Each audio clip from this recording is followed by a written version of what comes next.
guys, welcome to my comics bag. Andito pa ako sa TST. Ayan, nandito pa ako. Nakikita niyo po ba yan? Meron lang tayong minute dito sa TST at meron lang tayong mga katanungan sa kanya. Ayan.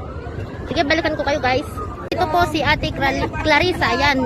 Ate Clarissa, welcome to my vlog. Ayan, ayan po siya. Ayan. Hi.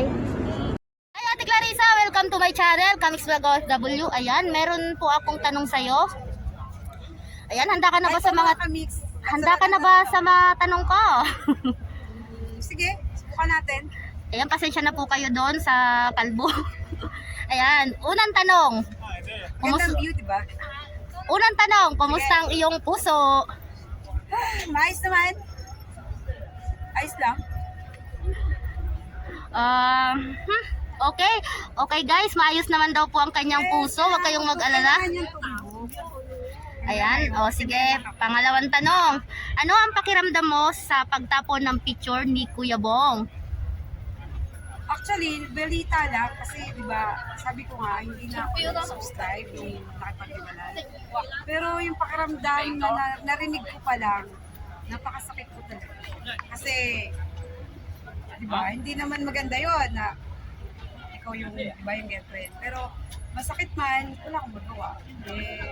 Ginawa na nila eh. Wala. So, kahit masakit, kailangan ko pikit ang mata ko sa ganong issue. Tahimik ko lang muna. May concert pala dito. Okay. Pangatlong tanong, bakit ka nagbablog? Diba sabi mo hindi ka magbablog? Kaya, naalala ko nung live na unang dating ko, sinabi ko talaga, hindi ako magla-live. Why? Because I'm focusing Bong, diba? Naka-focus yung isip ko at puso ko kay Bong. Pero nung time na nawala, kay-walay na kami, so anong gagawin ko? Siyempre, kung may kaalaman naman tayo, o may natutunan, o matututunan natin mag-vlog, why not, di po ba? Ang tanong ko po, bawal po bang mag-vlog? Oh, yan. Very well said. Apat na tanong. Minahal mo ba talaga si Bong? Diretso ang sagot.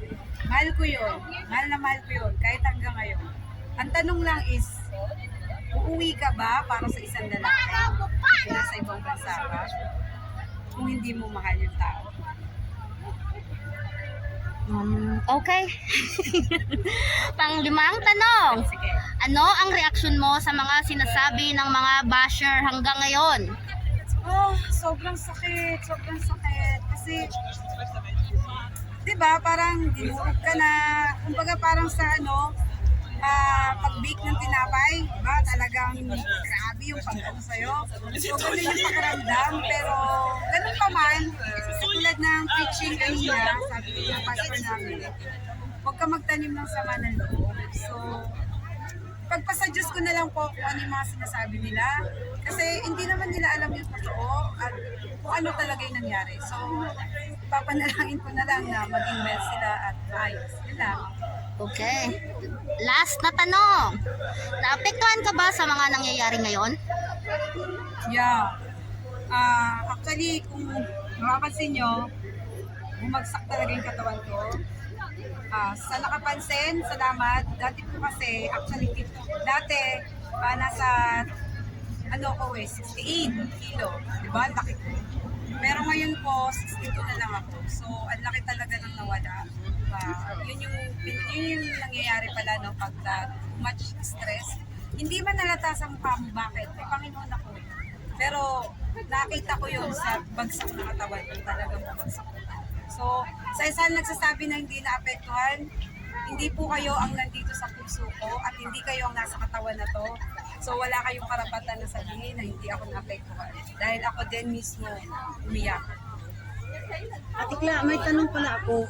Kasi di ba yung last vlog na napanood ko, sinabi mo noon na i-move yung kasal. Yeah. It means yung i-move is stop na ba yung relasyon nyo or i-move lang yung kasal? Kasi parang si Bong doon ang na parang doon ang na nakipaghiwalay siya kaagad eh. Hindi, actually,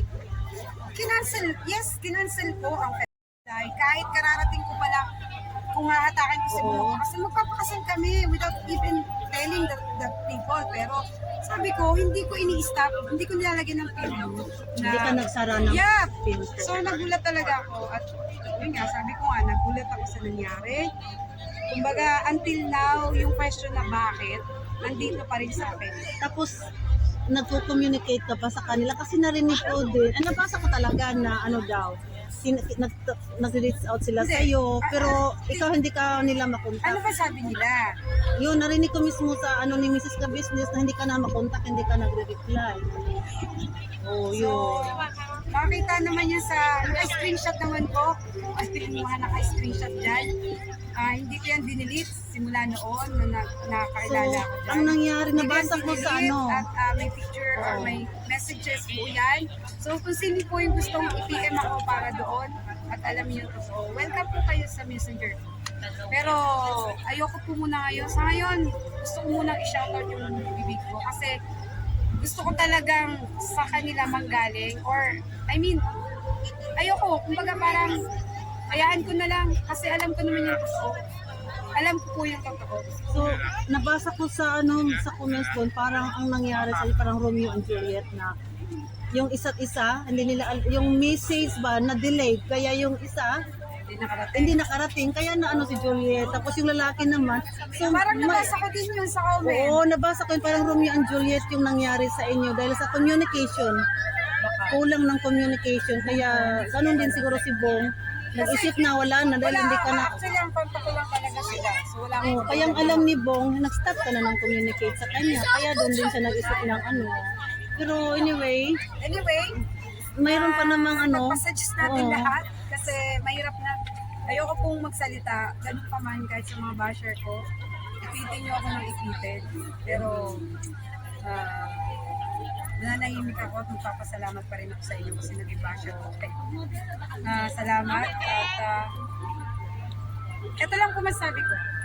Don't judge someone else. Dahil kung nag-judge ka based on sa nakita o napanood nyo lang, God also judge us. So, bakit ka manghusga kung ayaw husga ka naman? Yun lang. Thank you, Clark. Thank you, Ate Clarissa, sa inyong magandang mensahe. Ayan. Maraming salamat sa pagpa-unlock ng aking interview na yan. Skinny ka. Salute! Bye! Bye, guys! Thank you! Bye.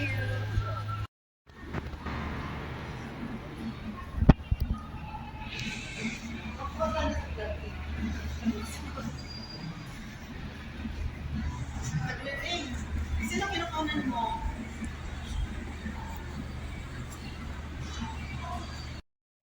Ay, nakasimulit. Dati siya siya po. Ay, sa ulo. Sa pila po. Ano pa nakaresit sa